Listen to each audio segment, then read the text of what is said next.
All right, we began the show talking about the explosive growth of tech stocks. Then we turned to the impact of global trade deals and the impact they have on our economy. And yes, by many measures, economic growth is booming. But many are being left behind, and many of them are making their voices heard.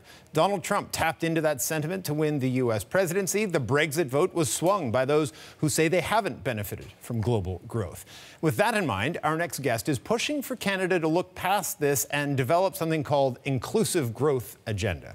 To find out what exactly that means, let's bring in Sunil Johal, Policy Director at the Mowat Centre. Nice to see you, Sunil. What is inclusive growth? So, Peter, inclusive growth can mean a lot of different things, but essentially it's the concept that gross domestic product as the top-line measure of how our economy is doing is really insufficient, that it doesn't measure the fact that many people are being left behind in terms of their wages not increasing. We've got more and more people engaged in precarious forms of work. We've got income inequality at record highs in Canada and many other advanced economies. So inclusive growth is really the notion that we can do better at designing economic growth that works for more people in society and a more broadly shared type of prosperity than we really currently are experiencing, quite honestly. So walk me through some specifics on that. How can we more broadly share in this economic growth that is out there? I mean, you know, we've seen some people doing very well and some just simply not. How do we make sure that everybody can tap into that? So there's a whole range of options that we talk about in the report that we just put out today. Some of them involve what we call pre-distribution. So how do we shape markets in a way that workers are getting a more fair shake? So whether that's increasing or boosting employment standards, that's helping people negotiate better wages through more transparency around what people are making in the labor market.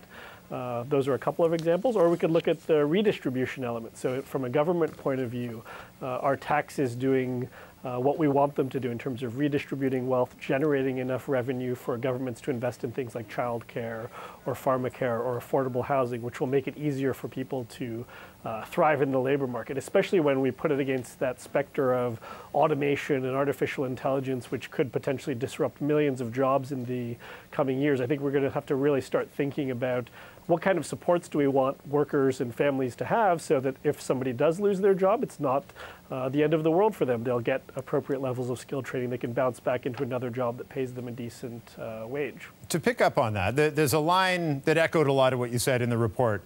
Governments around the world are coming to grips, you say, with the realization that growth needs to lead to more broadly shared prosperity. Do you really think that's the case? The governments are coming to terms with that? We had Dambisa Moyo on yesterday talking about the fact that short-termism is overriding economic necessity. Armin was just talking about how we're not addressing a lot of these issues in a core global or, you know, sort of the NAFTA talks in terms of a large international trade deal. Are we really coming to terms with the fact that these do need to be talked about? I think we are. I mean, if you look at the big international organizations like the IMF, the World Bank, the OECD, they're really leading the charge on this inclusive growth issue. Justin Trudeau has spoken openly about, as host of the G7 meeting in a couple months in Quebec, that economic growth that works for all is going to be a key agenda item at those meetings.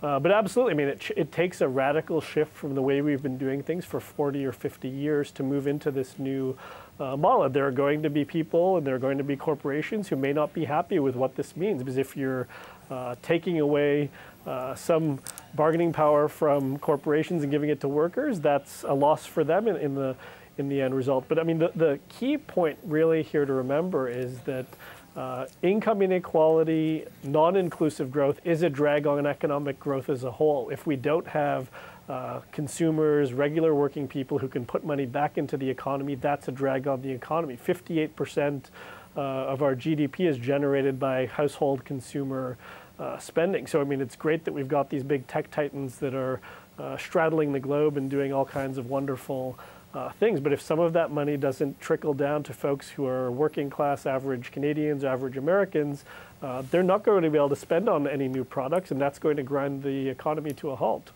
Well, it's an important topic at an important time. Sunil, we're glad you're able to come on to the show today. Thanks, Peter. Sunil Johal, Policy Director at the Mowat Centre.